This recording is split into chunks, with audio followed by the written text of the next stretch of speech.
Okay, when you put the box in, you have to make sure that you're putting it so that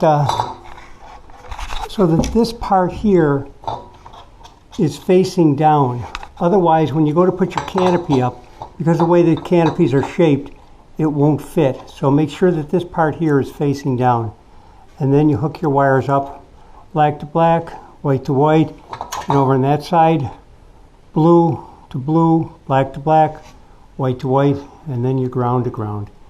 And that's it. The hardest part though is going to be putting this canopy back up, because it's very difficult to get up and get your screws in once you get it up. That's why I recommend you use one of those little ratchets that you get at Harbor Freight. One of these little things right here in order to get the screws up. The whole thing takes about a half an hour to do.